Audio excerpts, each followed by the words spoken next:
जय श्री राम। हमारे channel miss वैष्णव पर आपका हार्दिक स्वागत है। योगिनी एकादशी व्रत कथा। प्रेम से बोलिए एकादशी मैया की जय, विष्णु भगवान की जय। एक समय की बात है, धर्मराज युधिष्ठिर जी भगवान श्री कृष्ण जी से बोले, हे माधव, आषाढ़ मास के कृष्ण पक्ष की एकादशी का नाम क्या है तथा इसके माहात्म्य की कथा क्या है, सो आप मुझसे कहिए। तब भगवान श्री कृष्ण जी बोले, हे युधिष्ठिर, आषाढ़ मास के कृष्ण पक्ष की एकादशी का नाम योगिनी एकादशी है। मैं तुमसे इसके माहात्म्य की एक पौराणिक कथा करता हूँ, तुम श्रद्धा व प्रेम के साथ सुनना। अलकापुरी नामक एक नगरी थी। उस नगरी में कुबेर नाम का एक परम शिव भक्त था। हेममाली नामक एक सेवक उसकी सेवा किया करता था, जो रोजाना सरोवर से एक विशेष प्रकार का फूल लेकर आता था, जिसे शिव जी की पूजा के लिए कुबेर को सौंप दिया करता था। हेममाली की पत्नी बहुत ही सुंदर थी। हेममाली अपनी पत्नी से बहुत प्रेम करता था। एक दिन जब वह सरोवर से फूल तोड़कर ले आया तो सीधा अपने घर को चला गया। फूलों का टोकरा एक तरफ रखकर अपनी पत्नी से वार्तालाप करने लगा, जिसके अंतर्गत उसे समय का भान न हुआ। इधर कुबेर उसकी प्रतीक्षा करते रहे। जब हेममाली को समय का पता चला तो वह तुरंत फूलों का टोकरा उठाकर कुबेर के पास पहुंचा। कुबेर गुस्से में लाल पीला हो रहा था, क्योंकि उसे हेममाली के समय पर ना पहुंचने पर पूजा में देर हो गई थी। कुबेर को देखकर बेचारा हेममाली थर-थर कांपने लगा। इतने में कुबेर गुस्से से बोला, हेममाली, तुम महापापी हो।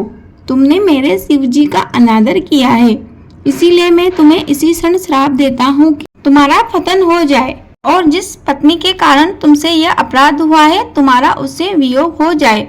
कुबेर द्वारा श्राप देते ही हेममाली का पतन हो गया, यानी वह कोढ़ी बनकर मृत्युलोक में भटकने लगा, जिससे उसे अपनी स्त्री का वियोग भी भोगना पड़ा।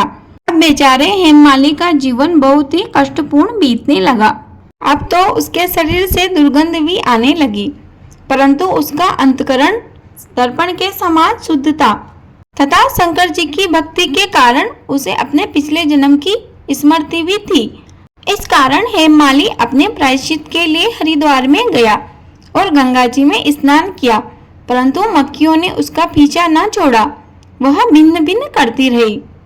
अंत में हेममाली पतित पावनी देवभूमि उत्तराखंड को गया। वहां पर देव प्रयाग होता हुआ यमुनोत्री के तट पर पहुंचा, जहां पर चिरंजीवी महामुनि मार्कंडेय जी का आश्रम था। जब हेममाली ने वहां पर महामुनि का आश्रम देखा तो वह आश्रम में गया, जहां उनके दर्शन मात्र से ही हेममाली के शरीर पर लगी हुई मक्खियां अंतर्ध्यान हो गई। हेममाली उनके चरणों में गिर पड़ा और अपने अपराध की कथा सुनाकर मुक्ति का उपाय पूछने लगा। तब महामुनि हेममाली से बोले, आषाढ़ मास में आने वाली कृष्ण पक्ष की एकादशी का व्रत विधि सहित करो, वह समस्त पापों का नाश करने वाली है, अतः तुम्हारे भी सभी पापों का नाश हो जाएगा। हेममाली ने मुनि की शिक्षा से योगिनी एकादशी का व्रत विधि अनुसार किया, जिसके दिव्य प्रभाव से वह अपने स्वरूप को प्राप्त हुआ एवं स्वर्गलोक को चला गया। यह कथा यहीं समाप्त होती है। प्रेम से बोलिए एकादशी मैया की जय, विष्णु भगवान की जय। कथा अधूरी रही हो तो पूरी कर जो, पूरी हो गई हो तो मान कर। आपको वीडियो उपयोगी लगी हो तो प्लीज वीडियो को लाइक करें, शेयर करें, कमेंट बॉक्स में जय श्री राम अवश्य लिखें। यदि आप हमारे चैनल पर नए हो तो चैनल को एक सब्सक्राइब जरूर करें, इससे आने वाली वीडियो का नोटिफिकेशन आपको सबसे पहले मिलेगा। जय श्री कृष्ण। आपका दिन शुभ हो। धन्यवाद।